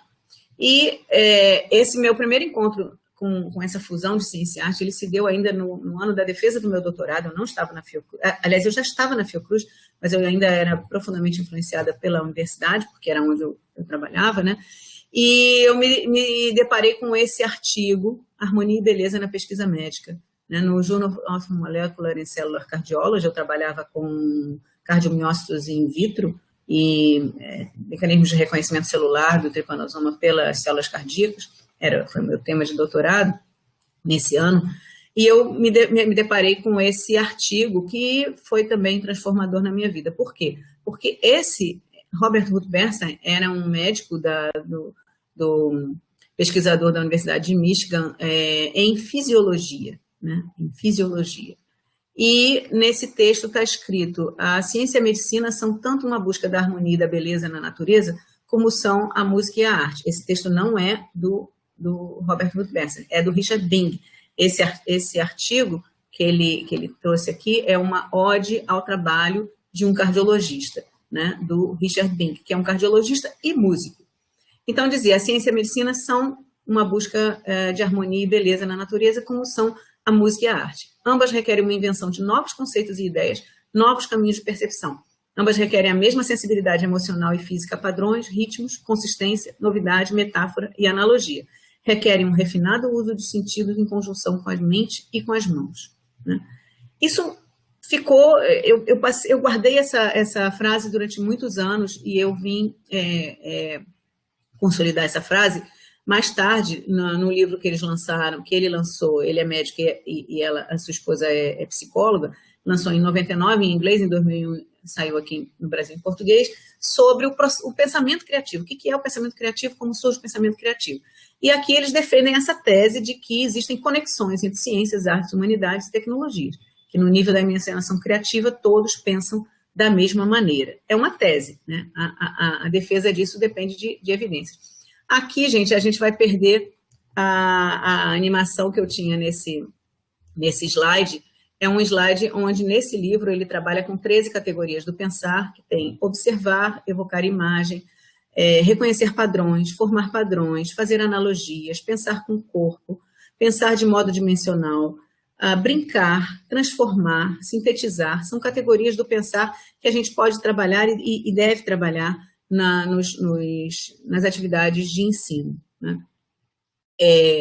E nesse processo, né, eu fui rever, por exemplo, que no juramento de Hipócrates, que todos nós fazemos quando terminamos o curso médico, a gente fala da medicina como arte. Juro ensinar essa arte generosamente, juro conservar a dignidade da minha vida e da minha arte. Se eu cumprir esse juramento, seja-me permitido desfrutar da minha vida e da minha arte. Isso está no nosso juramento de Hipócrates, que a gente faz ao final da faculdade, né? E um dos aforismos é justamente essa: a arte é longa e a vida é breve, né? Isso está...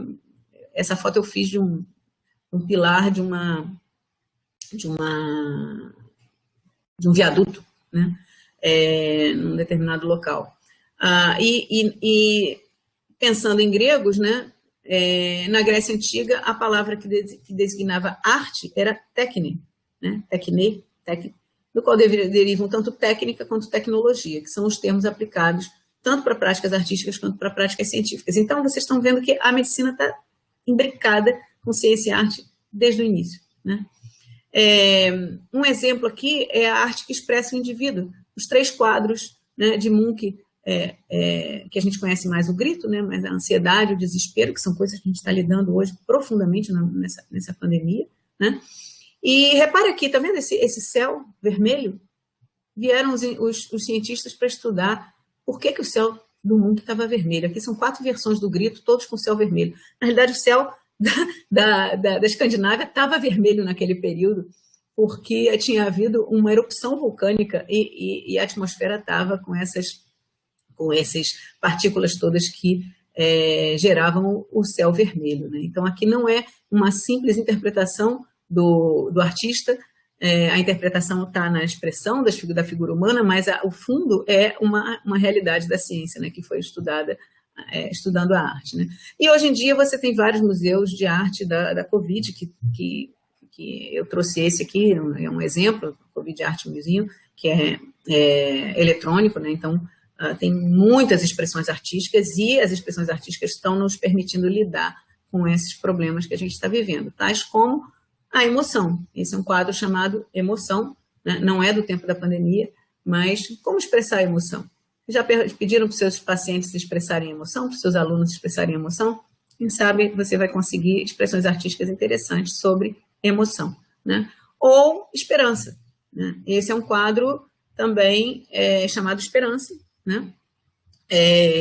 Então, os artistas expressam as emoções que os nossos pacientes e que os nossos alunos vivenciam no dia a dia. Então, a gente interagir com isso, a gente buscar isso e proporcionar isso aos nossos alunos também é uma coisa interessante. E aqui, sobre esperança, eu trago essa frase de Paulo Freire de novo, né? Num país como o Brasil, manter a esperança viva é em si um ato revolucionário, né? Então, faz parte da nossa atividade docente. Estou quase terminando, né? As metamorfoses, então, eu comecei com aquela metamorfose da borboleta, né? Dizendo que a identidade do docente em saúde é uma metamorfose, e as metamorfoses, tanto na ciência quanto na arte, nos ensinam a ver mudanças. E a gente tem que olhar essas mudanças em nós. Como eu fiz a pergunta, o que me formou docente em saúde, eu acho que cada um de vocês que é docente de saúde deve se fazer essa pergunta e tentar responder esse processo, né? Esse já é um slide que eu desenvolvi uma vez quando eu fui dar um curso lá em Tocantins, que eram os desafios para a coordenação de cursos e para os docentes do curso, né, no dia a dia. Aqui, eu gostei porque isso tem mais de 10 anos, esse slide, e ele tem a ver com o que eu falei até agora, né? Então, assim, dicas para a coordenação de cursos e para os docentes no nosso dia a dia. Primeiro, minimizar, compartilhar e trabalhar as angústias, né? Reduzir as provas, proporcionar espaços de lazer, né? Reduzir a monotonia, preparar para o enfrentamento da morte, porque a gente não vai ter morte só na pandemia, a gente vai ter morte ao longo do processo dos que lidam com saúde, né? E o cansaço físico, que agora está tão forte na pandemia, né? Oportunizar espaços extra-acadêmicos, como eu falei para vocês do curso de férias, né? E experiências emocionais. Cultivar as relações humanas, as relações éticas, as relações artísticas, sempre num ambiente muito acolhedor. Então, o acolhimento é muito importante, né? Cultivar a solidariedade, né? Ouvir os alunos, conhecer os alunos, respeitar a bagagem dos alunos, né? Todos os seus conhecimentos anteriores. Comunicar, sempre falar, sempre dialogar, né? Usar e abusar do lúdico nas atividades, é muito importante, né? Incentivar a integração com a graduação na pesquisa e na extensão, né? Isso, enfim, foi da minha formação, e se hoje eu não sou docente de graduação, porque a Fiocruz não tem curso de graduação, a nossa graduação hoje lá, ela inclui mais de 300 alunos de iniciação científica nos nossos laboratórios, e a gente está construindo um programa específico para eles, né, para eles não ficarem só com o seu orientador no seu laboratório, mas terem um acolhimento específico. Incentivar os cursos de férias com docência de alunos, que isso é uma coisa importante, né? Você está formando o profissional de saúde, mas forme também o educador. Forme também o educador desde o primeiro ano, para ele ser um pouco também docente, porque ele vai ensinar os seus pacientes, ele vai ensinar os seus colegas, ele vai ensinar os seus filhos, ele vai ensinar os seus colegas. Então, é muito importante isso. E o tempo todo, fazer disso um campo de pesquisa, monitorar, avaliar, pesquisar, sempre sobre o ensino que você está dando, que você está fazendo. O que educa é o exemplo, né? Como diz Paulo Freire de novo, a teoria deve ser coerente com a prática do professor, então a gente educa pelo exemplo, né? E, assim, eu chego ao título da palestra, que não há caminho, né? O caminho se faz ao caminhar. Então, o caminho da formação docente não está estruturado numa licenciatura do docente em saúde, ainda que exista a licenciatura em enfermagem, né? Não tem a licenciatura para a formação docente em geral, né? Você tem a licenciatura de educação física, você tem a licenciatura de enfermagem, mas você não tem a licenciatura do educador em saúde, em geral. Então, isso a gente vai ter que fazer ao caminhar mesmo. E mesmo quem faz licenciatura que nos encontra nesse processo vai ser um caminhante nesse caminho, né? Então, o poema de Antônio Machado, ele ele expressa muito o que eu entendo pela formação docente do Caminho se faz ao caminhar, e esse quadro do Jason Hall foi o que eu escolhi para ilustrar esse item, tá? Então, com isso, eu quero agradecer a atenção de vocês, assim, me desculpar por se eu passei do tempo, eu vou olhar aqui agora o relógio, a Cleidiane não me passou muito, mas é isso. É isso, estou à disposição, pode deixar de compartilhar. Muito obrigada pela atenção, pela presença de vocês, pelo interesse. Estou aqui.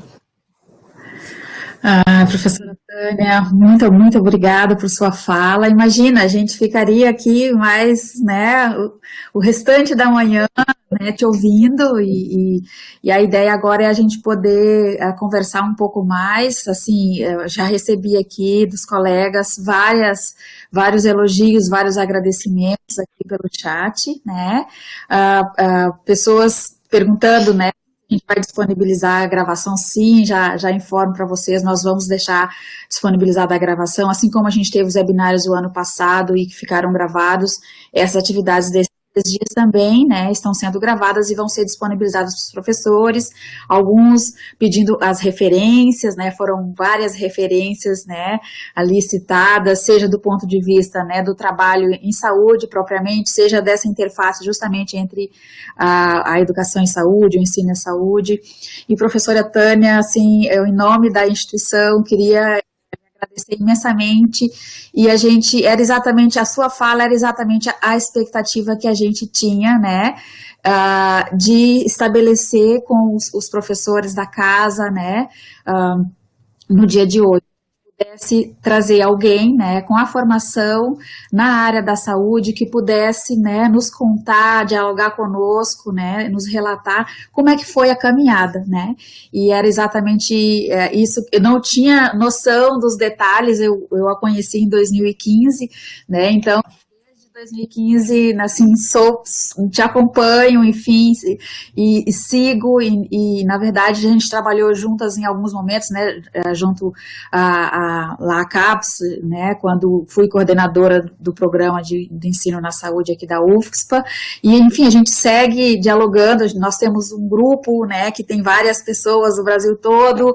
e tem especificamente pessoas da área da saúde, então o convite, ele foi justamente por a gente conhecer, né, parte da sua trajetória, e agora, sim, né, uma extensão maior dela, e era exatamente essa expectativa que a gente tinha, poder ter esse relato de como que é essa construção, e aí contada por alguém que é da área da saúde. Então foi magnífica, né, a tua fala, enfim, a tua trajetória só nos inspira, né, e é isso que os professores estão dizendo.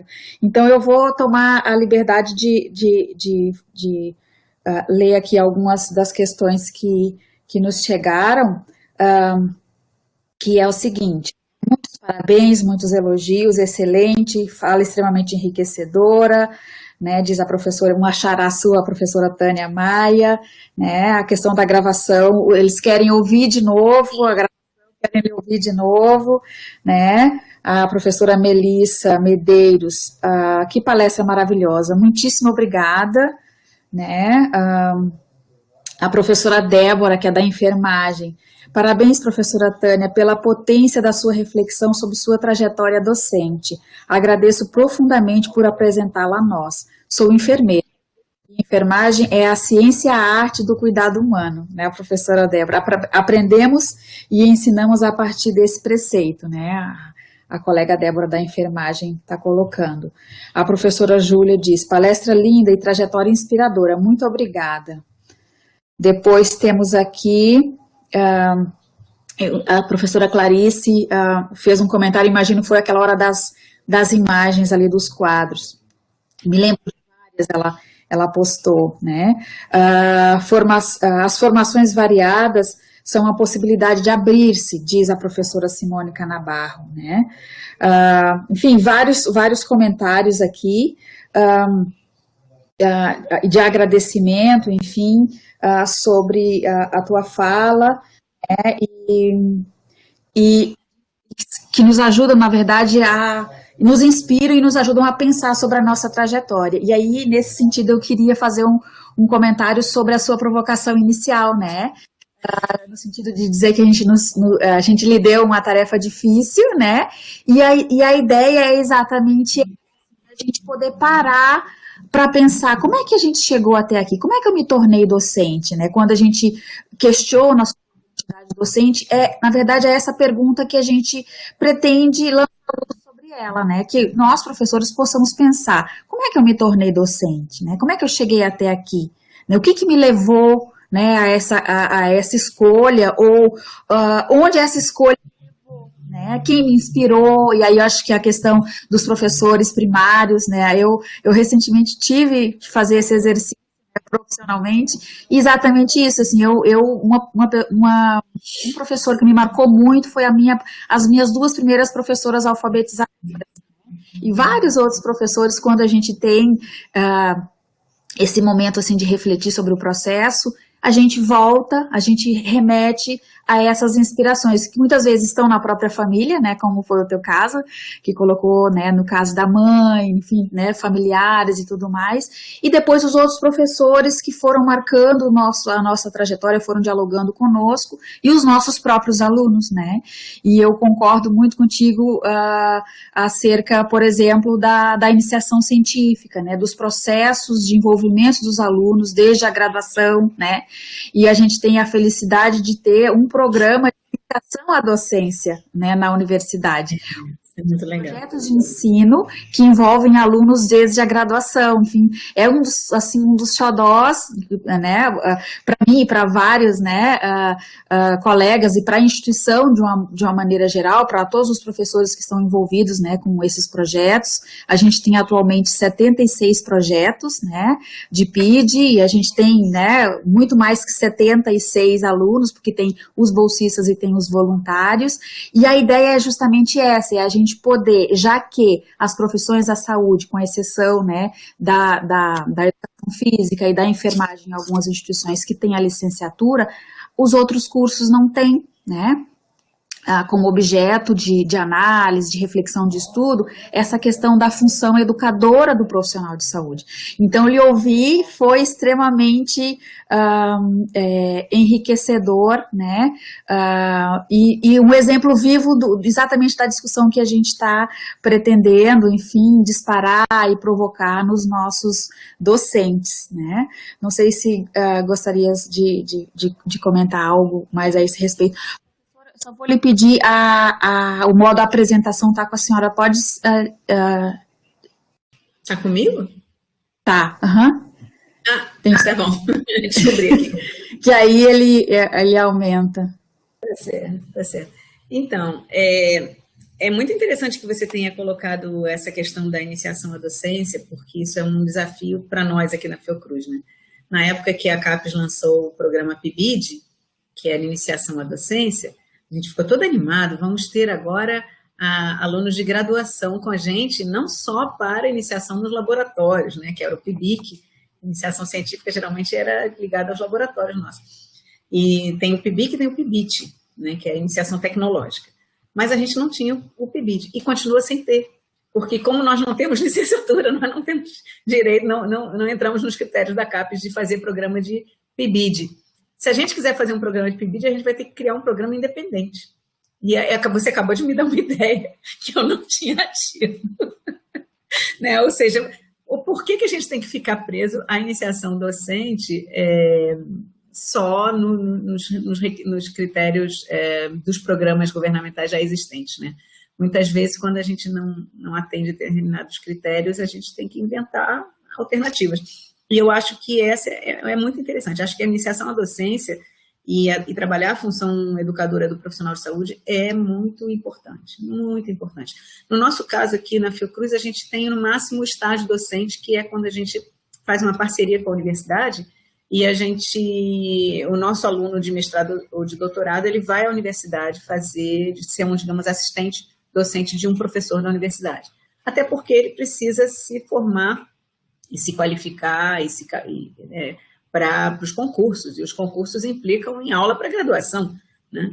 Então, também não existe um processo formativo que você diga é assim que é o bom. Você tem vários, é uma mescla de possibilidades. Eu acho muito interessante a questão da iniciação à docência e vou beber na fonte de vocês, né? Se de 76 projetos são os que são bolsistas e os outros voluntários. A gente também tem isso nos nossos processos acadêmicos de iniciação científica. Por que não fazer iniciação à docência na Fiocruz também? Vou levar lá para o presidente Nízia para a gente discutir. Acho que é bom. Parabéns. Tá bem. Chegaram aqui mais elogios, né? O pessoal agradecendo muito, né, pela tua fala, enfim, a professora colocou. Depois você me conta quantos fizeram o seu registro de trajetória para eu saber se realmente teve algum efeito na fala. A ideia era que vocês pensassem sobre o de vocês também, né? Né? Foi nesse sentido que eu disse, assim, que a pergunta, ela é disparadora, né? Nesse sentido de que às vezes as pessoas nunca pararam para pensar, né? E aí tem influências, é que a gente muitas vezes não foi, na verdade, convidado a refletir isso, né? Não mobilizou essa reflexão sobre quem que me inspirou, quem que me inspira, né? O que eu me tornei hoje, ele decorre de quê, né? E foi do quê, de quais influências, né? De quais trocas. E por onde eu vou, né? E por onde eu vou com o meu curso, porque eu sou um docente de um curso, né? Seja de graduação ou de pós-graduação, sou docente de um curso. Por onde eu vou? Eu não vou sozinho, eu não sou professor particular. Exato. E nesse sentido, que cabe também um destaque para aquele slide, né, onde colocaste que uma fala de já alguns anos, né, que falaste sobre, com os coordenadores de curso. Então, assim, todos aqueles apontamentos ali, eles são extremamente atuais, né? Eles são extremamente atuais. Pois é. E a própria questão, né, esse ano a gente, na verdade, é de comemoração do centenário, né, do Paulo Freire, e penso que, né, a tua fala, enfim, a delimitação, né, trazer as marcas do Paulo Freire, em que medida o Paulo Freire dialogou contigo, né, você dialoga com o Paulo Freire nessa sua caminhada. Então, acho que é algo que também nos remete muito a pensar não só os nossos próprios processos, né, como docentes na área da saúde, porque aí a influência do Paulo Freire e a contribuição dele para a educação popular em saúde, para a educação em saúde, do que a gente já teve até hoje e do que a gente ainda tem e precisa vir a ter, é uma obra que com certeza nos inspira e nos dá um suporte imenso para a gente poder desenvolver esse trabalho, que é desafio sempre, né? Como colocaste, assim, a questão da gente poder combater hoje a questão das próprias fake news, né? Do negacionismo, né? Da gente poder trabalhar nos nossos alunos e em nós mesmos a conscientização sobre o nosso papel no mundo, né? Como cidadão, como professor e como formador dessas gerações, né? Dessas futuras gerações. Então, acho que a tua fala só reforça, né? Essa necessidade e essa importância da gente fazer esse diálogo, né, com as diferentes áreas, com os diferentes saberes, com os diferentes teóricos, né, e o Paulo Freire é uma referência importante, né, nesse processo todo. Então, tenho que lhe agradecer muito, né, sobre todas essas questões que trouxeste na tua fala. Tá? Muito, muito, muito obrigada. Os colegas, não sei se os colegas que estão na sala, gostaria, professora Márcia, não sei se queres voltar aqui conosco. Sim, estou abrindo aqui já a imagem, né? Então a gente agradece muito a professora Tânia, muitos elogios, né? Temos uma questão que é bem interessante, levantada por um dos nossos colegas, em relação a essas aprendizagens que a gente vem tendo agora durante o período da pandemia, né? Se a senhora tem alguma questão a destacar em relação a isso, né? Essas competências para docência, se a senhora teve oportunidade de atuar e pensar sobre isso, né? Como é que vê nosso papel docente nesse momento que a gente está vivendo, né?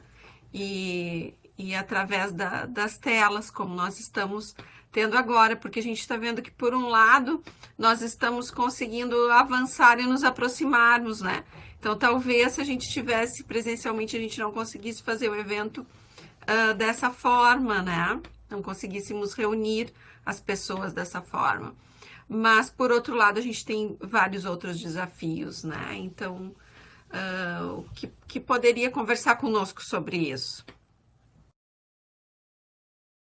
Então, obrigada pela pergunta. Eu acho que tem um eco também, de novo.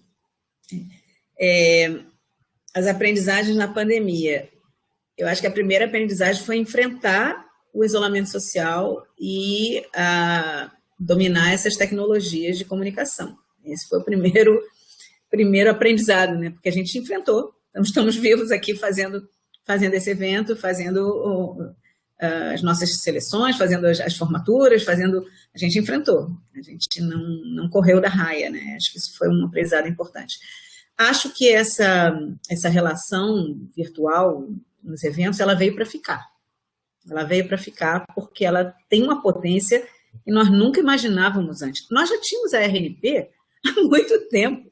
Não sei se vocês se lembram, um dos últimos seminários de área que eu coordenei lá na CAPES, ele foi inteiramente transmitido pela RNP, mas se a gente teve 4 ou 5 pessoas participando online, foi pouco, porque a gente tinha o hábito de participar só presencialmente. E mesmo a participação presencial, na medida que você separa grupos de trabalho e tal, ela não é tão potente quanto a que você tem no virtual. Eu acho que a gente vai... O próximo aprendizado é o mix. Quais são os momentos que a gente vai precisar que sejam presenciais e como, né? Porque hoje a gente está podendo falar internacionalmente, ter convidados internacionais nos nossos eventos, é inimaginável a qualidade que a gente está tendo hoje que não tinha antes. Dependia de recurso, dependia de agenda, dependia de passagem, dependia de estadia, dependia de uma opção de coisas que a gente hoje já consegue fazer apenas com um convite virtual. Então, eu acho que dominar cada vez mais essas instâncias e fazê-las mais leves, porque cansa, né? Eu estou aqui, assim, eu não estou no meu escritório porque a internet está com problema hoje, eu vim para a sala. Na sala eu só tenho a cadeira da mesa. E tem um limite que a minha coluna vai dizer, não dá mais. Então eu vou ter que mudar. Então são situações que a gente vai ter que assim, o que é um bom encontro virtual? Ele dura 2 horas, ele dura 3 horas, ele dura... a gente tem que botar uma pausa no meio, a gente tem que fazer uma leveza no meio, talvez a gente tenha que fazer exatamente esse novo aprendizado para os encontros virtuais. Acho que o mesmo acontece com as disciplinas. Eu acabei de dar a minha disciplina virtual, que eu não dei ano passado, porque eu não tive coragem de montá-la virtual, né? Porque era uma disciplina que era completamente presencial, completamente dependente do fazer do aluno, era prática. Como é que eu vou fazer uma disciplina prática? Foi um desafio. Daqui a 2 semanas eu posso contar para vocês o resultado final, se a avaliação é positiva, negativa, ou se ela é parcialmente positiva e o que a gente vai mudar. Mas veio para ficar, porque eu abri uma disciplina que era para 20 pessoas, dessa vez eu fiz para 60, e será que eu posso adaptar ela para 600? Para 6.000?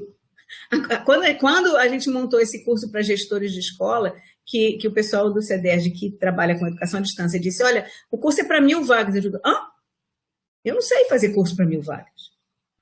Mas o desafio do SUS é de formação de milhares, de centenas de milhares. Então, a gente tem que encarar esse desafio de uma forma ou de outra, entendeu? Usando esse potencial, né? Meu desafio mais recente é, assim, eu trabalho com doença negligenciada, especialmente doença de Chagas, e o primeiro protocolo clínico de diretrizes terapêuticas de doença de Chagas no Brasil foi liberado em 2018 pelo Ministério da Saúde, 2018, uma doença que é centenária, né? Do ponto de vista do seu diagnóstico. Mas quando a gente, em 2019, um ano depois, foi a uma área endêmica, os profissionais de saúde sequer conheciam o PCDT. Não sabiam. E quando a gente foi para um congresso de medicina tropical, 50% das pessoas que estavam no congresso não sabia que tinha tratamento para doença de Chagas. Então, você tem um grau de ignorância e de desconhecimento tão profundo em determinadas coisas que são tão simples e tão absurdas assim. Se você tem uma política pública estabelecida num PCDT, né, aprovado pelo CONITEC, e sequer a comunidade sabe daquilo, sequer os profissionais sabem daquilo, não conseguiram ter acesso àquilo, não conseguiram se apropriar daquilo, como é que você faz isso? Precisa de um processo formativo. Né? Então, assim, eu acho que a gente tem muita coisa para fazer nos processos formativos de todos os profissionais de saúde. Acho que os enfermeiros, em especial, são maravilhosos. Quero agradecer a colega que falou disso. Eu fui colega de dividir quarto com a coordenadora da área de enfermagem anos lá na CAPES, e a gente trocava muita figurinha. Ela leu muitos documentos do ensino, me deu muita dica, né? Foi muito... E vice-versa, né? A professora Carmen Scott, que é da USP, eu mando um beijo para ela e para todas as enfermeiras e todas as auxiliares de enfermagem. O amor pela enfermagem, ele surgiu dessa interação com o ensino de enfermagem, mas mais do que isso, surgiu depois que eu fui paciente grave de um acidente, que eu fui salva e cuidada do dia a dia pela enfermagem, pelas auxiliares de enfermagem, pela equipe multiprofissional. Então, assim, eu tenho um profundo respeito pelas equipes profissionais de saúde. Fisioterapia, então, meu braço não mexia. Ele hoje está recuperado. Eu tive um acidente com lesão de nervo braquial, o braço não mexia. Entendeu? Aí foi bem, bem interessante. Eu acho que... Não, só comentando ainda mais essa questão da pandemia, em todas as minhas aulas, em todos os meus cursos, em todas as minhas atividades discentes de orientação, a pandemia passou a ser uma referência que a gente não pode deixar de ter. Então, a gente passou a entender os indicadores, a gente passou a acompanhar os indicadores, a gente passou a procurar alternativas para os nossos fazeres no contexto da pandemia, para os nossos pacientes no contexto da pandemia. Hoje tem um projeto que chama Enfrentar a Covid Vivendo com Chagas. Como é que se dá isso? Como é que pode ser feito isso? Então, e adaptei para os meus projetos o que eu fazia em Chagas. Eu fazia imunofisiologia, trabalhava com fisiologia da fibrose, então eu trabalhava com fibrose cardíaca, por causa do coração grande da doença de Chagas, né? Hoje eu trabalho um pouco com fibrose pulmonar, por causa da fibrose pulmonar da Covid. Então é isso, a gente botar o nosso conhecimento à disposição do que é necessário de produção de conhecimento nesse contexto da Covid.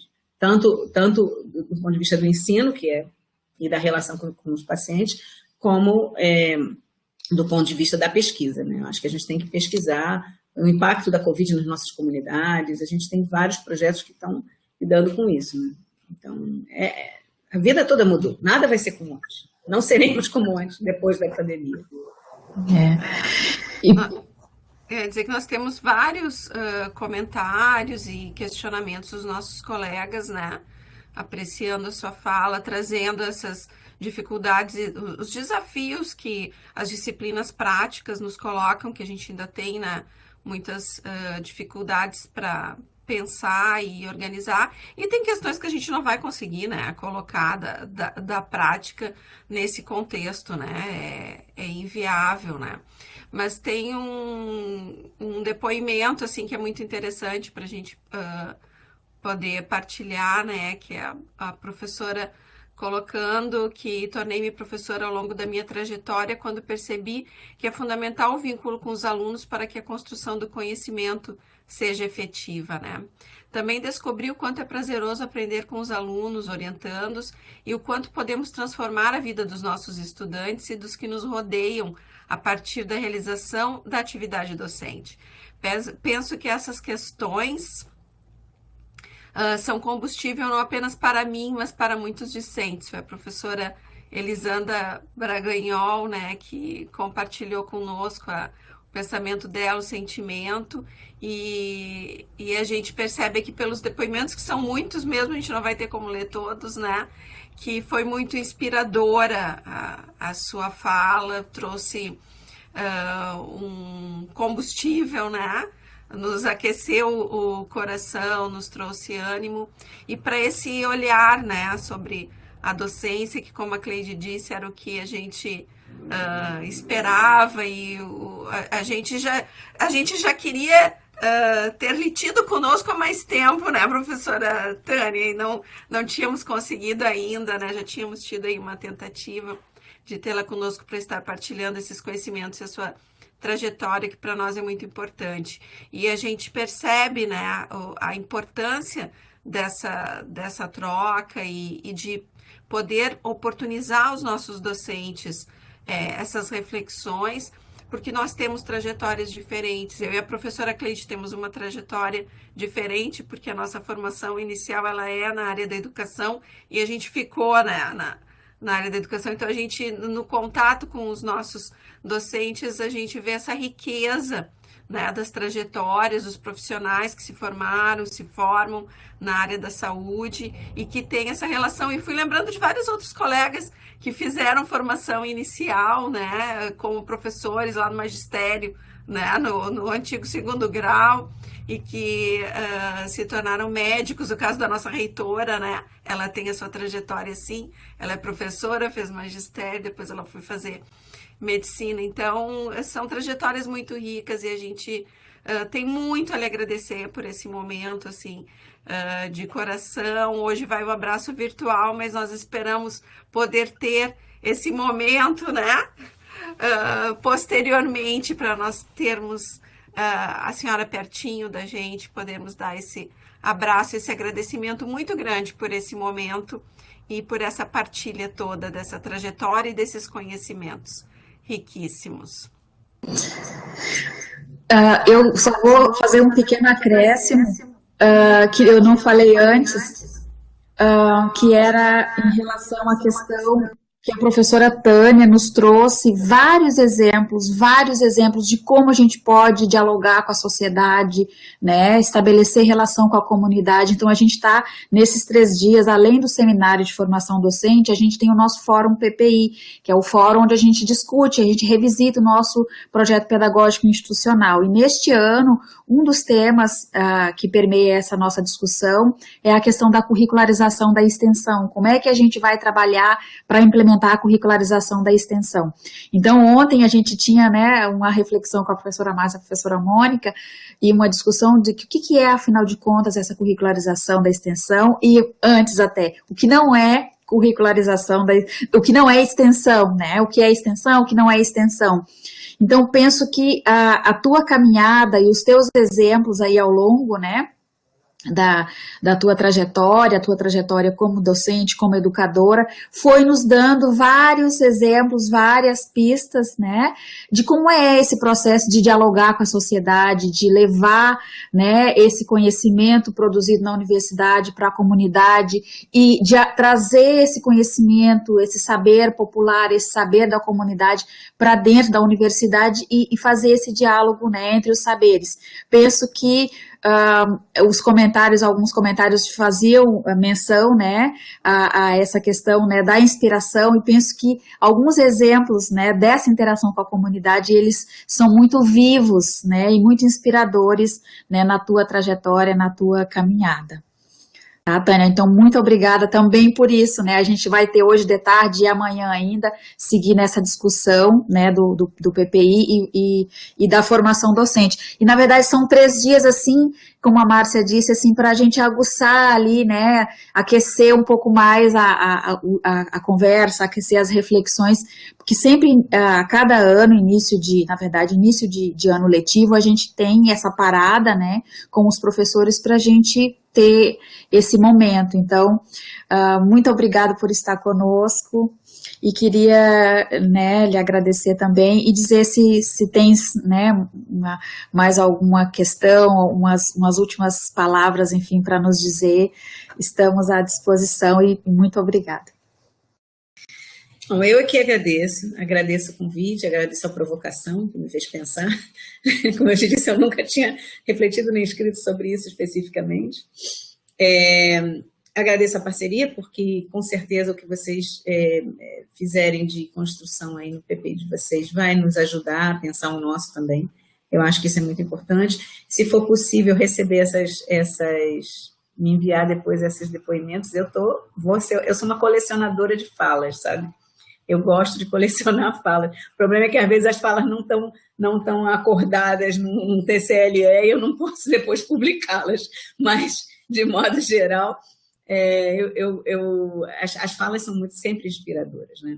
Então, eu acho que para mim, assim, é um bom retorno poder ter esse retorno das pessoas que participaram desse evento, apesar dele ter sido tão distante e dele não ter tido um momento de diálogo virtual com as pessoas diretamente, né? Mas se elas estão reagindo, se elas estão comentando, se elas estão perguntando, é porque funcionou. É porque funcionou, né? Indicador de funcionalidade, número de perguntas no chat, então essas coisas numéricas a gente talvez tenha que relativizar um pouco, mas é sempre um indicador, né? Quando tem aquele silêncio de não funcionou. Mas, então, agradecer a vocês, né, essa oportunidade de estar com vocês nesse momento e dizer que a gente está aqui à disposição, né? Certamente tem muitas outras coisas que a gente pode trocar figurinhas, porque eu acho que dentro esse campo do ensino em saúde na CAPES, ele, na área de ensino da CAPES, ele merece ser uma sub-área formal, eu acho, com referências, com identidade,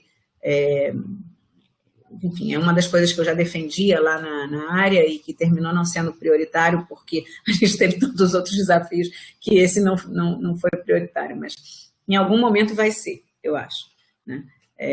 Então, não sei se essa tendência é separar em áreas ou sub-áreas que virem áreas, por exemplo, teologia e filosofia viraram 2 áreas, apesar de terem poucos programas em cada uma. Mas eu não sei se o bom é separar as áreas. Eu acho que você pode ter uma área grande de vários programas que sejam de ensino em ciências, que sejam de educação matemática, que sejam de ensino em saúde, que sejam de educação profissional e tecnológica, que são as nossas 4 grandes sub-áreas lá. Mas eu gosto muito dessa interação. Eu acho que se a gente separa muito a especificidade, não é tão rico quanto a gente tendo todo mundo junto. Então, é isso, gente. Muito obrigada por tudo, pela oportunidade que vocês me deram aqui. Obrigada, estou à disposição. Tânia. Muito obrigada. Muito obrigada. A gente vai encerrar, então, com esse agradecimento muito caloroso, né? E ficarmos em contato, vamos lhe enviar os depoimentos todos, né? E podemos continuar trocando, fazendo as nossas trocas. Aos nossos participantes, a gente agradece, então, a interação através do chat, que, como vocês viram, é muito importante, né? Para quem está aqui poder saber que está tendo esse eco, que a fala está chegando e que efeito está tendo. Então, a gente agradece a participação na atividade de hoje. A atividade de formação docente é amanhã, o seminário é amanhã à tarde, né? Então, amanhã à tarde nós temos uma outra atividade e o Fórum PPI hoje pela tarde e pela noite, que nós contamos com a presença dos nossos docentes e dos nossos discentes. Estamos com um número bem grande de inscritos, organizando e reorganizando as salas, porque está bem maior o número de inscritos. Então, estamos ajustando para poder termos todos participando das salas virtuais. E amanhã o Fórum PPI vai ser pela manhã e pela noite. Então, nós contamos com a continuidade do trabalho aí com todos. Né, Cleide? Queres dizer mais alguma coisa? Podemos encerrar? Não, podemos encerrar. Só... eu acho que está dando eco. Eu fecho. Não, só que os colegas pediram, né, pediu a professora Tânia se a gente pode disponibilizar a apresentação em PDF, né, porque aí os colegas têm acesso às referências como eles pediram ali no chat. Pode ser, professora?